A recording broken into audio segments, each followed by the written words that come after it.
Hi, I'm Hadley from Stale Bread, and this is about Goosebumps. Now, so Sleeman, what did you think of the Goosebumps? It's fine. Yeah, what was the ghost next door about? Incest? Tell me more. I don't really want to. Okay, do you like guns? No. No? Alright, get the fuck out of our chest.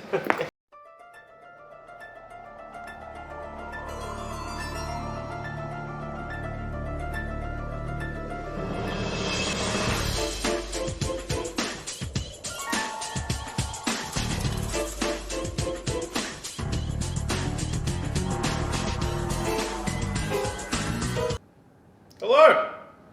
You will beware. Month 5? Yes. We read another We 2 made books. We made it. We Next made month is halfway Yeah. through the year. It's crazy. Ugh. So, what did you think of this month, Jared? It was a month. It was an interesting month.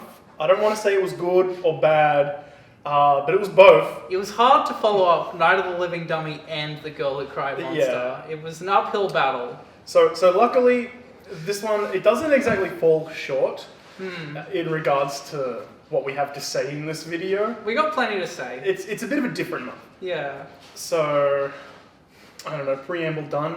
Yeah. You're starting us off this month. Okay. Well, something we should note. We've switched chairs this month. Yes. And the reason for that is this is just the first month I've decided to talk about the first book of the month. So it's a nice coincidence. So my mum always tells me that if I don't have anything nice to say, I don't say it. So that means I have nothing to say about Welcome to Camp Nightmare. And we're going to move on to the ghost next door. This was bad. I didn't like it. I think I should get out of the way why I didn't like it. I was pretty mean to Girl Who Cried Monster last month. I didn't know it could get worse. This Girl Who Cried Monster's ending was fun bad. This was lazy bad. I love the trend of like every month you've got to walk back something you I said have in the to. previous month. And I'm sorry, Girl Who Cried Monster, it does get worse. And the ending of this is basically everything that happened before now, it didn't matter. And you know what? Up until that point, it didn't really fucking matter anyway. There was nothing happening, and then they somehow added a twist to nothing. It was a great And book. somehow nothing makes less sense. Yeah, It's incredible. Hang on, nothing makes less sense. Yeah. Right. Okay. Yeah, I follow. That's okay. There are, I counted 11 characters in this book, and I can't name a single personality trait to any. Uncle Al. Uncle Al, maybe? Daddy. I'm sorry. Daddy. I'm sorry. Uncle Al. Daddy. What? I gotta talk. Don't look at me. Alright, let's talk about Welcome to Camp Nightmare. So, Uncle Al was the only good part of that book. yeah, even then, Yeah. It was much better than the TV show. We'll get to that in a second. Go. So we're following Billy. He's on the bus to go to a summer camp called Camp Night Moon. Yes. I was really hoping there was like a sister camp called Camp Day Sun, which sounds almost as stupid. There was a sister camp. It was just also Camp Night Moon. It was also Camp Night Moon. So yeah, there's a bus full of boys and girls. They get off the bus. The girls go to a separate camp. The boys go to Camp Night Moon. But before they do, the bus driver runs out on them, and they're left in the woods by themselves. And then some creatures come out. They don't get described at all. I kind of picture them as coyotes. Yeah. And then they get scared away by someone shooting a gun. And the man that shoots the gun is Uncle Al. Uncle Al is the head counselor of Camp Night Moon. He directs the boys back to the boys' side of the camp, and the girls go fuck off. Billy meets Dory and Dawn, who will be vaguely important later. And they get to their bunks, and Billy and their friends Mike, Jay, Roger, and Colin, they find snakes in the bed for some reason. Mike gets bitten by the snakes, and then he gets rushed off. He's dragged by the counselor in their bunk, Larry. Larry's a bit of a creep. We don't like Larry. And then they're just kind of like, well, what the fuck's happened? We get bit by snakes. What are you doing? Oh, I'm just waiting for you to finish. Okay. Oh, it's boring, isn't it? So... I'm sorry, are you still talking about Camp I Night Moon? am. We have to review every Goosebumps book, no matter how fucking boring they were. So eventually Mike comes back and he explains that there's no nurses at Camp Night Moon, so they just put a bandage on his hand and they call it a day. He's not feeling too hot. So they come back and they sit around a campfire and Uncle Hal gives them the spiel where it's like, you're going to write to your parents every day, we'll send them letters.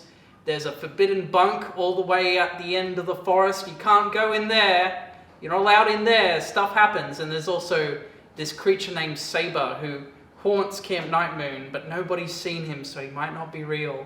And also there's a couple of bear attacks every year, but that's not that important either. None of it is. So the next day, Mike's hand's still feeling pretty bad, and then they play baseball, and Larry punts the baseball at Colin's head really hard, and Colin gets a concussion, I'm pretty sure. Larry's a piece of shit, as I said. So Colin and Mike, I think it is, Who fucking cares? Keep going. Yeah. No, because Colin doesn't disappear yet. Mike does. Mike gets help again because his hand's really fucked, and Colin's just kind of sitting in the bed. His vision's blurry. He's not feeling too hot, but he's just holding it out. You know how like every Friday the 13th movie has just its cast of like horny teenagers that are just there to die, and like their names don't matter because they're just gonna die? Yes. It's that, Yes. but worse because it's boring and nothing happens. Then I'll just skip to when they decide to go to the Forbidden Bunk. You might as well. So Mike... I think you've skipped over them eating dinner. Yeah. That's it. Mike's disappeared and all of his stuff's out of the drawer at this point, so Billy's getting a bit sus of the place, and Larry and Uncle Al aren't saying anything about it. So Colin and Roger decide to go visit the Forbidden Bunk. Billy and Jay stay behind and they watch through the window of the bunk, and then they see a creature come out and attack Roger, and Colin runs away, and he runs back to the bunk. So the next day, they're talking to the counselors about Roger. They're like, Roger disappeared. And they say there was no record of any Roger living at this camp. He doesn't exist. So Billy's getting even more sus, and then Jay and Colin fuck off to go hitchhiking. And Billy runs into Dawn and Dory. Hitchhiking? Yeah. No, was it just hiking? Just hiking. Just hiking. They can't go hitchhiking. No, they can't. Silly me. And they're getting sus about it too, because a bunch of their campers have gone missing and they've started calling it Camp Nightmare instead of Camp Night Moon. It's very clever. So Billy tries to think of his next plan of attack. It tells, we're going to leave the camp tomorrow. That's what we're going to do. We're going to run away. So he goes over to the phone and he tries to call his parents, but he finds out it's a fake phone. Yeah. And then he goes back to his bunk and he discovers that there's two new kids there, Tommy and Chris. And they are taking the bunks of Jay and Colin for some reason. You're really trying your best to remember their names. They were right. They're the right names. Yeah, I know, but you're really just like, Jay and Colin. I gotta say it. I gotta affirm it to myself. So their stuff is gone and Tommy and Chris's stuff have moved in. And then they all go... Is it kayaking? Just say that. Kayaking or canoeing. Some sort of water. If thing. there is a difference, only assholes care. Yeah. So they get in the kayak with Larry, and then Larry falls out of the boat. So Billy jumps out of the boat and goes to rescue Larry from drowning, and now Larry's a bit cooler about Billy, which is nice. Tommy and Chris don't return from their kayaking trip. So they came in about as quickly as they left. So Billy spends the night in his bunk alone and nothing happens. And then the next day he gets called over by Uncle Al and he's assembled all of the kids from the camp. They've said there's 2 girls that have gone missing from the girls' camp and they've been spotted here. So we need to hunt them down. And they give Billy a gun to shoot the girls with. It's like a rifle. Yeah. Uncle Al goes, here's your rifle, Jimmy, go kill a girl. And Billy's like, no, I can't kill the girls. Oh no, it's fine, Billy, it's a trank gun. They'll be fine. And Billy's had enough of Uncle Al's shit. So he shoots Uncle Al with the trank gun. And the gun doesn't go off. And Uncle Al just laughs. And he says, well done, Billy. You passed the test. And then all of the missing campers come out. Dory and Dawn come out. The parents come out. And they're all like, Billy, you passed the test. And Billy's like, what the fuck are you talking about? What test? Stop looking at me. Stop it. And Uncle Al explains, Billy, you're aware that your parents are secret government agents, right? Well, this camp isn't an actual camp, it's a government testing facility. And they're going on a special expedition and they want to take you with them. But to make sure that you were ready to go, you had to pass a series of tests. Your first test was to know whether you could follow orders, and you did that by not going to the forbidden bunk. The second test was knowing how to save a life, and you did that when you saved Larry from drowning. And the third test was knowing when to not follow orders, and you did that by firing a gun at me. So you get to go with your parents. Oh boy, where are we going? It's this strange planet called Earth. It's got weird and unpredictable things on it, so I hope you're ready. And scene. And I got through that pretty quick, didn't I? Yeah, look. I have very little to say after that, honestly. The whole book was terrible. Nothing mattered. There were a whole lot of vague promises of spooky stuff happening at some point. Like, oh, don't go in the forbidden bunk. Okay, I won't. Oh, Saber, there's a monster here. You better not try and go near the monster. Okay, I won't. Like, people disappearing. Larry was vaguely antagonistic for like half the book. And then Uncle Al was like a bit scary. Like when they went to the phone, Al was like, ha ha ha, some campers put it up there as a prank. Why? Did you want to call your parents? Are you not enjoying staying at Camp Night Moon? Don't deliver the mail either. Yeah, he finds the bag full of the mail, and it's like, oh wow, Al has never sent our mail. Our parents don't know what's happening to us. Help is not coming. It feels like Stine got to the last chapter of the book and he said, oh crap, I need to find an ending. This will do. I have some ancient arcane wisdom that I haven't been telling you. Yeah? First of all, the twist is terrible. Unlike Girl Who Cried Monster, where the twist changed it in such a way that it made it more fun, and the stuff that made it not line up with the rest of the book just increased the enjoyment of it. This sucks because none of it was good, and then there was a twist that just somehow made it worse. We removed value from nothing. Okay. I have a massive plot hole when we think about it. So this is on an whole alien... fucking book is a fucking plot hole, but yeah. But you'd think there wouldn't be, because there's no plot or characters. So what is there to contradict? But there's snakes on an alien planet. We see the snakes. Why are they there? So, in the, feel free to verify, fact check this for me. Yeah, sure. You know how in the back of these books, these new editions, there's like a Q&A with R.L. Stine? Yeah. One of the questions in that was, how do you come up with these crazy endings? And he said, I think of the crazy endings first, and then I write the rest of the book around it. It's the first question. Yeah. I have a twisted mind. In fact, I have to go to a special doctor every month to have it untwisted. Not really, but I spend a lot of time trying to come up with crazy endings to surprise my reader. Did you know that I always think of the surprise ending first?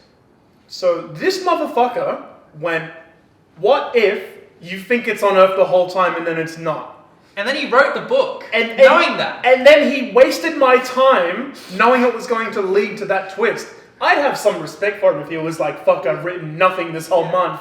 I need to do something crazy in the end so it was worth it. But that was the plan. R.L. Stine, I'll be here. I'll be sitting right here. You can come to me and apologize in your own time. It's fine. But I'll be right here. In fact, I'm not going to move. And the thing is, right, this is the first book that came out where we get a consistent monthly release from now on. So I'm thinking he was getting used to that schedule. Yeah.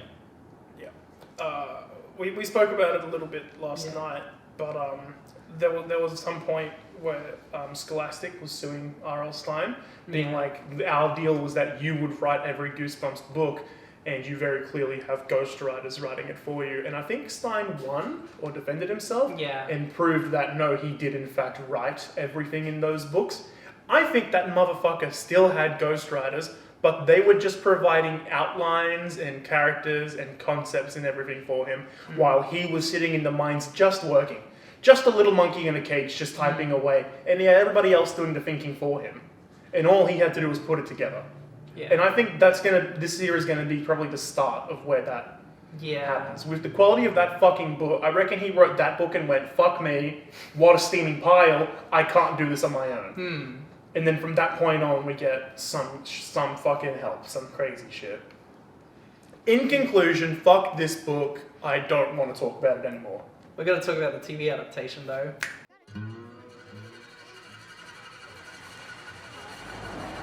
So, when we were going into this, we kind of had this worry that they wouldn't do the ending. Because maybe you were worried, I was not. My key problem was, in a book, you don't know what these kids look like. In a TV adaptation, they're all supposed to be aliens. They're just fucking kids. That's all they are. But they did do the ending. It was a two-parter, so they adapted the entire book. They cut out Tommy and Chris. They cut out the fat, which means they should have just done the last chapter. Yeah. But they trimmed it down as well as they could. Valiant effort, honestly. They added a couple extra little bits, like going into the Forbidden Bunk, a welcome addition, even if it does where the change mail is. one of the rules. That's right. That's right. They combined that. Yeah, and that's where he finds Dawn at the very end. Yes. There's that also, just kind of comes out of nowhere, just at the end. There's a new character called George. He's like a suspicious bald guy with glasses snooping around.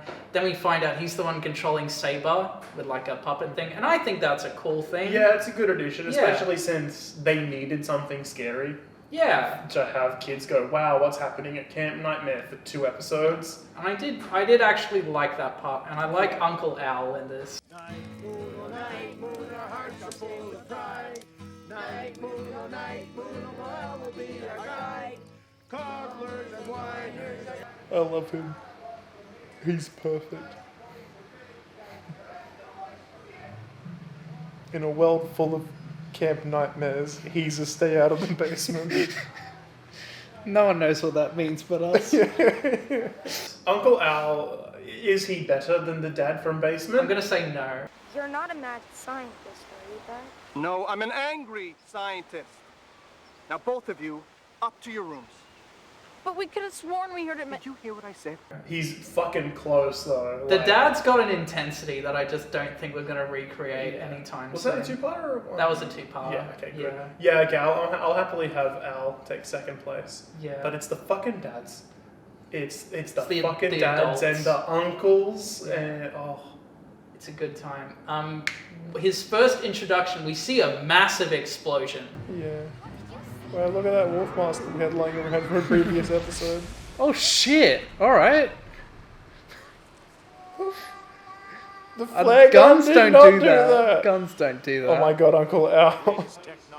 Do Daddy? we have a... I mean daddy, I mean daddy, I mean... Do we have a rival against Dr. Brewer? Oh my god. Do we finally have someone to usurp the throne? Look at him go. What else is there to fucking say? Yeah, I don't know. They adapted Camp Nightmare. Yeah. They had a shot of the Earth at the very end. Yes. And it's like stupidly close It's to way whatever too fucking planet they're on. I'd say the distance between the Earth and the Moon, it's double that. I think that's a fairly good metric. Yeah. So you need to be able to see it. That's crazy. It reminded me of, in The Force Awakens, where they're on that planet trying to find, fuel for the Millennium Falcon, I think. And that's the only planet they can go to, but they see the Republic blowing up. I'm like, if it was that close, why not just fly to that? They would have died. Oh, well, we need the plot to happen. That makes sense. Yeah. That makes sense. Yeah. Boys, welcome to Camp Night Moon. Damn, this is a nice set.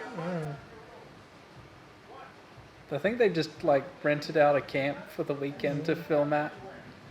Do you reckon they'd film Camp Jelly Jam here as well? I'm not even sure that got an adaptation, did it? I have no fucking clue. I know. You know they would have. I know the ending is how the fuck would you film that? I've got no clue what that one is about. It had one of the goofier covers.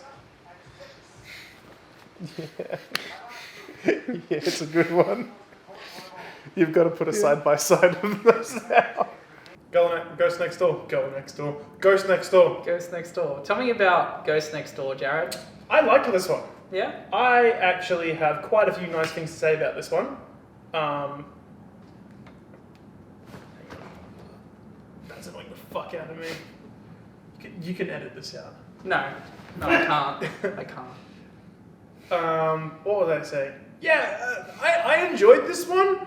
It definitely helps that I read it right after Camp Nightmare.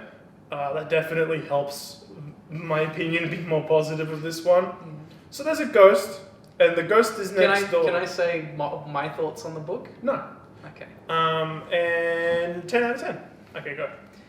I've been wrestling my mind a lot because I told you after I read it that I didn't know what I thought of it, and I still kind of don't.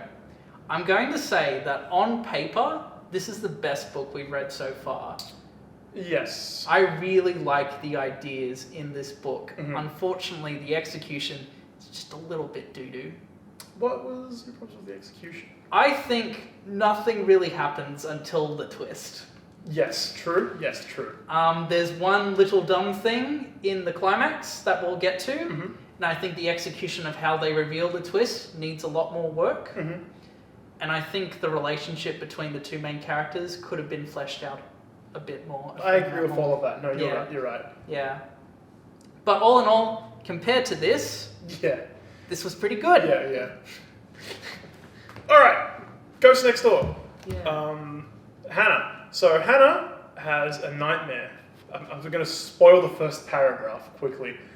She's having a nightmare right now, guys. So she wakes up in her bed, still in the nightmare, and her house is on fire, and the wallpaper's curling up all over the walls as the flames go higher, and it's hot. And she screams, and then she wakes up and she goes, "Oh, thank fucking God I'm alive. Thank God I'm not dead." She's fine. And she goes downstairs and she talks to her mum, and mum's like, "There's breakfast for you over there. Your dad's already gone to work." And she's like, "But it's summer break." And mum goes, "Well, not everybody gets to have a full break. Some of us still need to go to work, honey." And then she's got her two little twin brothers who are annoying. They are the same annoying young brothers that we've had in almost every single Goosebumps book. They're not in it as much as those kinds of characters normally are. But they're still those kind of characters, which is fine because they're not in a lot of it. No. They are just there. So this first chapter, what I really liked about this first chapter was how perfectly it sets up a boring summer break. Yes. You can feel how fucking bored Hannah is. All of her friends out on camp. They're all out on camp. She tries emailing her best friend. What's her best friend's name? Katie? I'm just going to say Becky. Okay. She tries emailing her best friend Becky. Oh, not emailing. That was in the TV adaptation. She tries writing letters to her best friend Becky. And she goes out to put it in her mailbox. And every day she's disappointed to see that Becky has not written back. Even though she promised to write every day.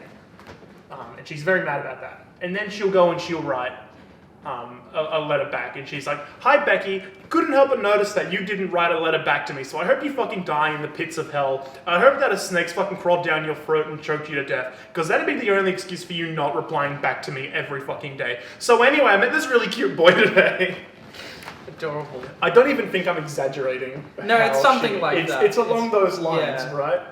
That's just kid talk, basically. Just kid talk. Yeah. So on that note, talking about how how Hannah writes letters to her best friend, I think Hannah is the best protagonist we've had in a Goosebumps book. I need to think on that. The problem is, there's not a lot of competition. There's not, that's the problem. Yeah. But I really enjoyed her point of view. I think the last time I said this was last month with Girl Who Cried Monster. Yeah, I really like Lucy. I'd be happy to say Hannah is better, because instead of the most important part of her being her character flaws, like the most enjoyable to read, with Hannah, it's just her. Yeah, it's just her, and she just feels like a kid. I feel like I know this kid. Yeah. She bumps into the ghost next door, Danny. She does not remember this kid moving in at all. I'm gonna burp. Keeping that in. Now fucking down. I'm keeping it all in, baby. So she bumps into Danny, She does not remember Danny moving in at all. So she's like, oh, you must be new here. And he goes, no. And she goes, well, you fucking must be, because I don't fucking know you. And he goes, who are you? So then she immediately starts going, oh, this kid's a fucking ghost. He's coming out of fucking nowhere.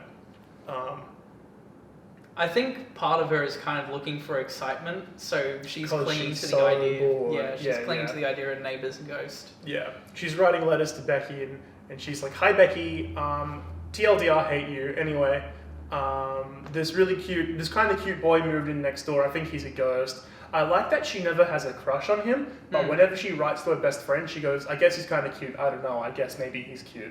Just that nice. She's like 12 or whatever, so it's like, yeah. Now I'm getting to the point where I'm struggling to actually say anything about the middle chunk of the book. Because nothing happens in it. Nothing really happens. There's a lot of clues and hints as to what the twist is, which you should see coming. One detail that I did actually like in chapter 2, just with Becky just talking about the summer break and everything, she says the other night, because I was so jealous that, I think this is in a letter to Becky, she's like, I was so jealous that I didn't get to go to summer camp. I actually made a tent and a campfire out the back of our garage with my two twin brothers, and I told them ghost stories, and we just told scary fires and like scary stories around the fire and everything, and then we went back up inside. I thought that was pretty good. There's some really good foreshadowing in this Really one. good foreshadowing in this one. Hannah runs out to deliver the mail once, and the mailman's just leaving, and she's like, Mr. Mailman, come back! And he just ignores her and goes away. She's riding her bike into town, and there's the old lady tending to her garden that's always there, and she goes, good morning, Mrs. Old Lady. And the old lady's like too busy doing her garden, and then Hannah's like, oh, what a stuck-up bitch. Didn't fucking say hi back to me. I guess, yeah, and then at this point, we just really start doubling down into Hannah going, Danny must be a ghost, because I do not remember this kid moving in next door. He jumps off a roof, and she doesn't hear anything when he lands. She'll be talking to him, and then she'll get distracted and turn around, and when she looks back, Danny's not there anymore. Yeah. She's like, wow, this kid moves really fast, he must be a ghost, he just disappeared. She has a lot of dreams as well. Does she? Yeah. There's a lot of times where there's jumps in time, or she's dreaming that she finds out that Danny's a ghost, but then she wakes up. That's right. Yeah. There's a couple of things like that. It's got some pretty fast pacing where it is always jumping ahead. Yeah. So next important detail would be the shadow. Yeah. There is some grim reapery, black shadowy kind of thing that just kind of whispers, Hannah, and just fucking tries to grab her and everything. And she'll it's be always when she's getting close to Danny. It's always when she gets close to Danny, and she'll be like, no! And then he's not there anymore. I think there was one point where she was riding her bike and the shadow was just fucking zooming behind her. It was like Linkara running. I was gonna say Linkara, yeah. It's just like, whoa. And she's like, no! I'm just thinking about her looking back at those Linkara. I can fit that into the TV adaptation clip probably. Done. I'll try. That's a mystery that you will get payoff for at the end of the book. The only other important detail really is that Danny's got the two kids that he's hanging out with. These two kids are pricks. They're like a year older than Danny, and Danny's just trying to seem cool to them, and they make Danny steal ice cream from the ice cream store. They make him break the mailman's mailbox. He's got this extravagant swan mailbox that he's handcrafted himself. And they're all like, hey, Danny, you said you were strong. Remember that time that you told us that you never turned down a dare? You told us that you would never, ever turn down a dare. We dared you to grab that mailbox and fucking suplex it into the ground. And then Danny's like, oh, I don't, maybe we shouldn't do this, guys. And they're like, do it, pussy. So he fucking has to do it, and the mailman comes out, and they've got to run and everything. And Hannah's like, you really shouldn't be hanging out with those kids. And Danny's like, shut up. Couple more days keep going. Hannah's still talking to Danny every now and then.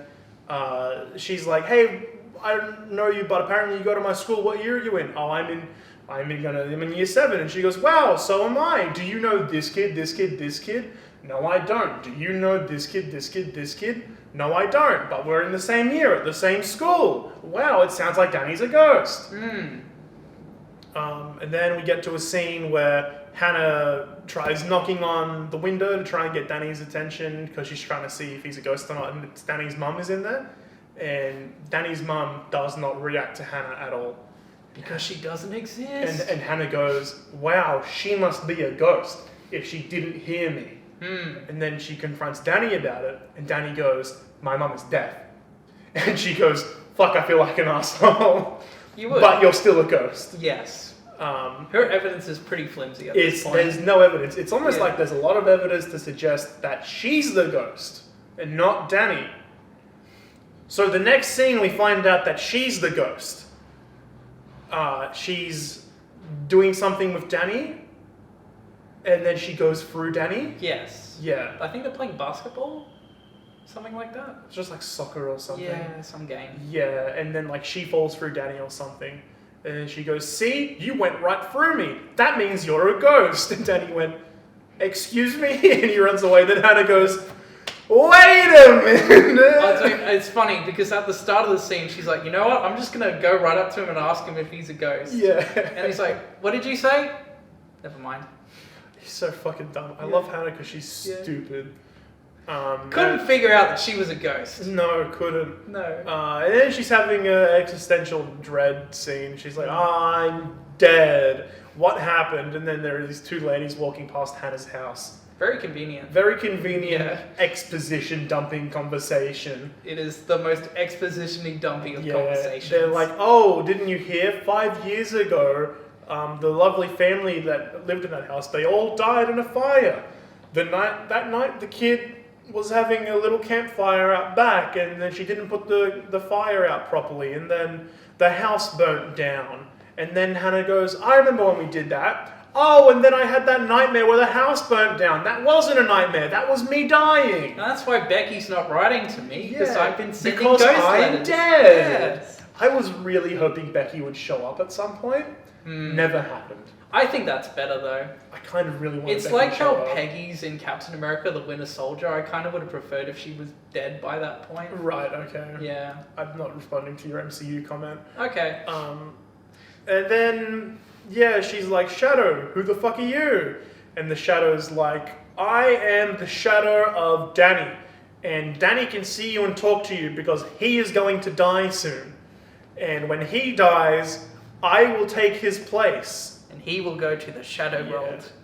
And then I looked Mr. Stine in the eyes and I said, really, we're going to do Let's Get Invisible again? Okay, Mr. Stine. Could have just been the Grim Reaper trying to claim Hannah's soul. It just could have been that. He could have been like, I'm going to claim 2 souls at once. Yeah. Done. Could have been easy as that. That's my real complaint with this book. That's my one major complaint. Yeah. And then she goes, maybe that's why I haven't moved on. It's my job to save Danny. So she goes to find Danny, and Danny's with the 2 friends, and they're like, we're going to sneak into the mailman's house, and we're going to burn it the fuck down.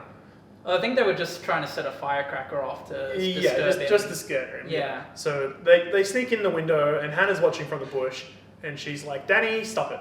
And then the lights turn on inside the house, and she's like, Danny, you idiot, why the fuck are you turning the lights on? Do you want to get caught? And then the cliffhanger for that chapter is, oh no, the house is on fire. So then Hannah has to run into the house, and she can do that because she's a ghost, and she can survive the fire because she's a ghost, and she saves Danny's life, and the Shadow's really pissed off. And then Danny's life is saved, and she can move on to heaven. Reunites with her family. Very nice with the family. Yeah. It's the end of the book. Nice kind of ending. Yeah, it's one of my favorite endings, honestly. It's story. What I really like about this one is that the whole book is written with its twist in mind. Yes. From the very first fucking paragraph. Apparently this one too. That one in a very poor way. This is how you do a twist in one of these books. The twist does not come within the last chapters of the book. Yeah. It comes like 2/3 into the story. And then you just get the resolution. I really, really fucking appreciated that. I think my issue is, I think the foreshadowing kind of takes over the rest of the book. It does. The whole first half of the book, let's say half of the book, is just setup and foreshadowing and like character work. Yeah. And usually in these books, you have someone for the main character to work off of. You can't do that because she's dead. That's true. That's true. Yeah, there is there is no like real pairing in this one because every time that Hannah's in a scene with somebody, there's not so much they can do. She can literally only talk to one human. Yeah, she can and talk she's to her hallucinating family. her family. Yeah. Yeah.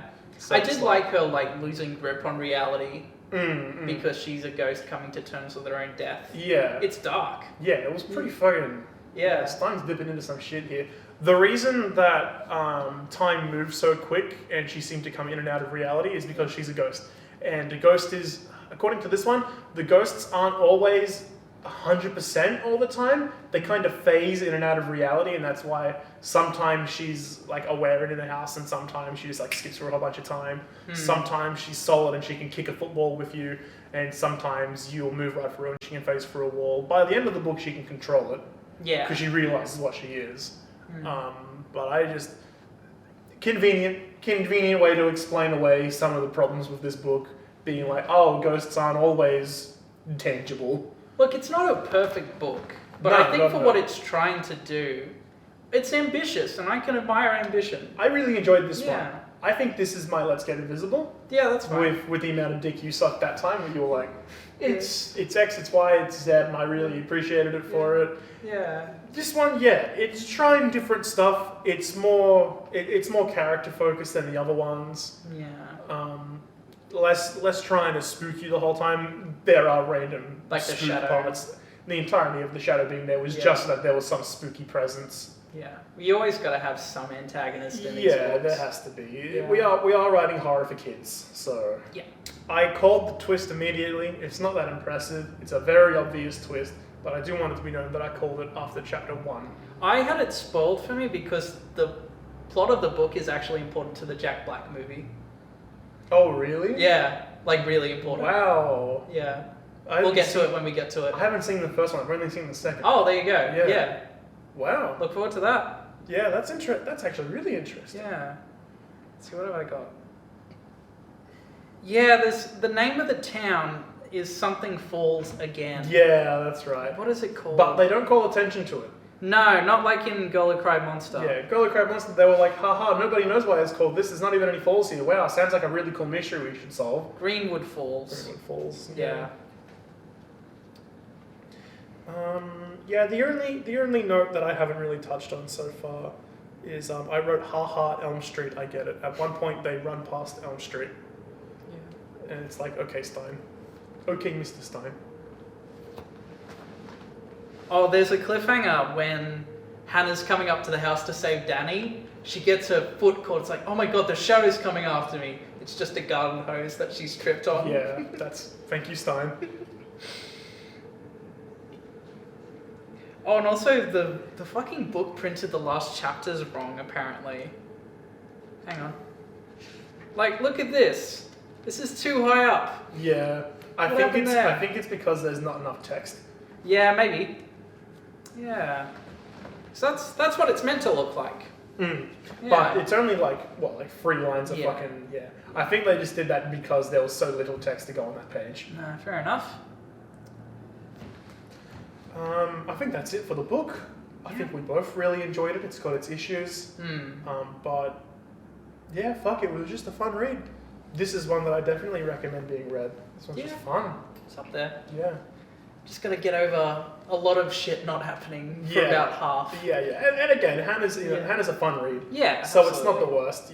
Yeah. I read that in one sitting. Like I just fucking Okay. TV adaptation. TV adaptation. So this is the first month since month 1 where we've had both adaptations be 2-parters. And we were doing this at like 11 p.m. at night. That being said though, this is basically Ghost Next Door. Yeah. There's a bit of a detour in the middle. Yeah, they do change it up. Like the first half of episode 2 is basically all original. Yeah. But not like anything was happening for half this book anyway. The big important thing is that the cliffhanger of part 1 is finding out that Hannah is a ghost. Yes, good spot for it. I think that is a good idea. So they have to push it a bit earlier, but I think that's a good idea because what they do is they just rush through the first half of the book. Yeah. So we can focus on this conflict around Hannah coming to terms with her being a ghost in the second half. Mm. This time, the mum is actually deaf, unlike in Monster Blood. and she does do sign language. We're not sure if it's actual sign language, but it looked like it. Yeah. In the book, they mention that she's really good at reading lips. Yes. Which I think maybe happened a little bit in the TV show, but it was mostly the sign language. Yeah, it was mainly sign language. I think the big thing is the shadow. Yeah, we need to talk about. The way they did the shadow was interesting. So I'm trying to think of what you could compare it to. Ghost, Patrick Swayze. Okay, I'm not doing that. Okay. He kind of takes on like a mentor figure kind of position. Yeah. Where she's like, Shadow, I need your help, and then Shadow the Hedgehog comes out and he's like, I cocked my assault rifle. And then he's like, hey, I told you need my help. I'm a shadow. I'm a ghost. I'll teach you how to be a ghost. And she goes, yay.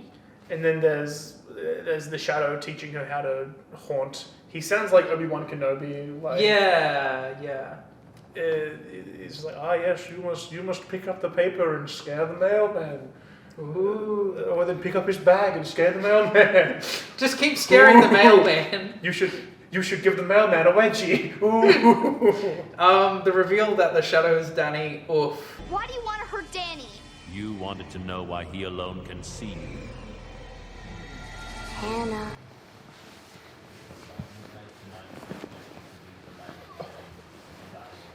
Oh my fucking god, the effect they used, it was like for 1 second. Yeah. Ugh. It's disgusting. It worked, but that was it. That was the adaptation. Well, what else is that? I think she does figure out, like, what does she think the shadow's doing, like, initially? Because she knows it's Danny when he's teaching her. No, I think that comes after. No. Yeah, I'm pretty sure that comes after. Because it was like, they did all the teaching, and then I think she goes, why am I here?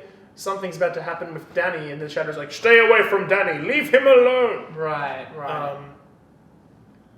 No, it was Danny comes to apologize to her. Yeah. Because Danny runs away when he finds out that she's a ghost. Yeah. And then he comes into the house, which is burnt down, and she knows it's burnt down now, so it doesn't look like it's a good house anymore. And he's like, Hannah, I'm sorry, you're a ghost, that's cool, I miss you, I didn't mean to hurt your feelings, I hope we can still be friends. Okay, bye. And then a piece of debris from the ceiling was about to fall and kill Danny, and Hannah pushes him out of the way. And because the shadow taught her how to control being solid or not, she could push him and save his life. And the shadow's like, you shouldn't have, he was mine, you shouldn't have done that. And she's like, now I get it. He reveals that he's Danny. And then she goes, you're just trying to rush things along. You're just trying to kill him earlier because you want to switch places with him, and that, I don't know how that makes sense, but you want to do that. Because the thing is, when you think about it, is Hannah being controlled by her shadow self if she's dead? Yeah, it's like, you can't think about it too much. what is the shadow self? Because in Let's Get Invisible, it was very clearly you go from being in the mirror to being in the real world. Yeah. And you just switch, right? With this one, it's you go from being alive to being dead. So why does the shadow person want to be a corpse so bad? What is... Because Hannah's dead. Yes. And if Danny dies, Danny is dead. It's not like we kill Danny and then Danny's ghost rises up and then the dead Danny wakes back up again and he's like, I'm alive now. Yeah. The shadow person really wants to be a child's corpse. That's...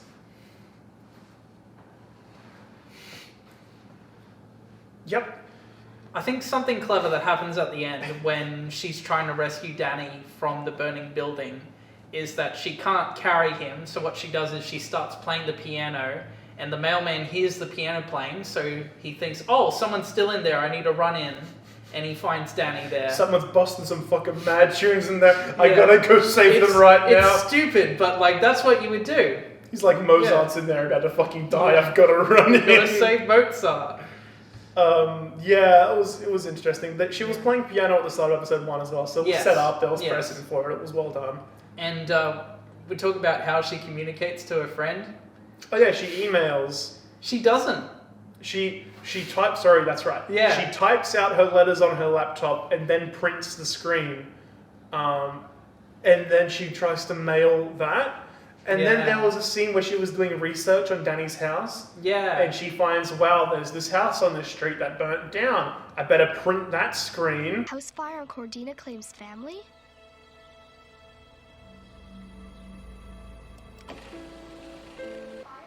Why do you print everything?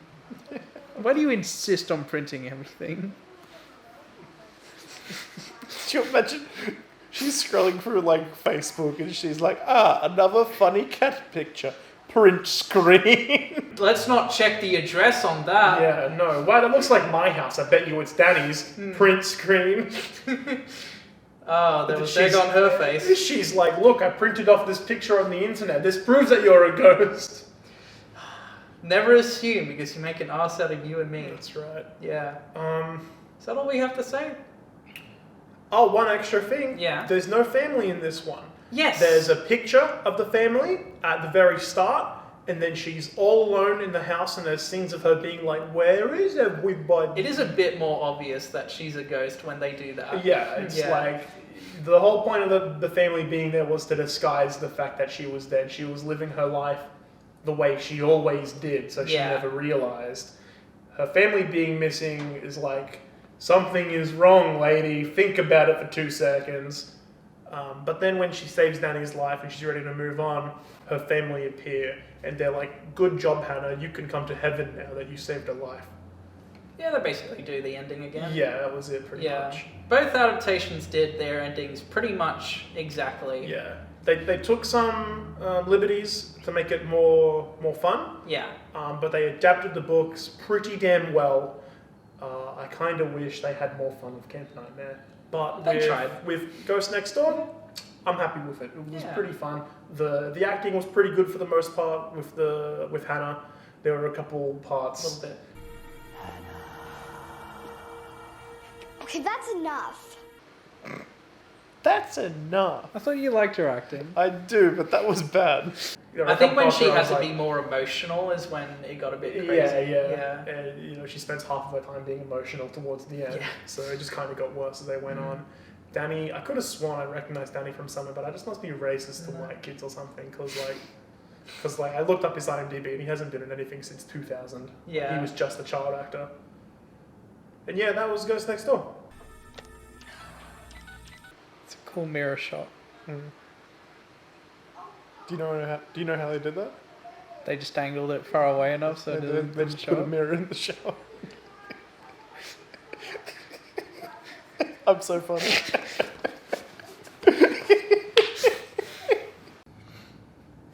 We both know where that goes. There we go. Easy choice. Absolutely. Easy choice. Both Let's Get Invisible.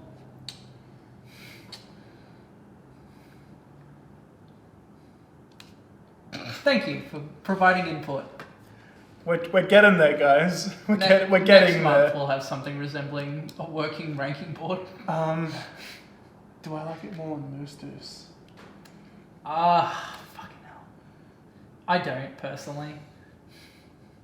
Alright, let's go. Hey, look, that's stuck on. How about you? Curse of the Mummy, why must you cause me so much pain? You're not the worst anymore. He's just getting too big for his britches now. Alright, Okay. you're on. Mwah. Get that the fuck out of What are you? Get the fuck. You know what? You can stay there. Alright, let's go through them. Welcome to Camp Nightmare.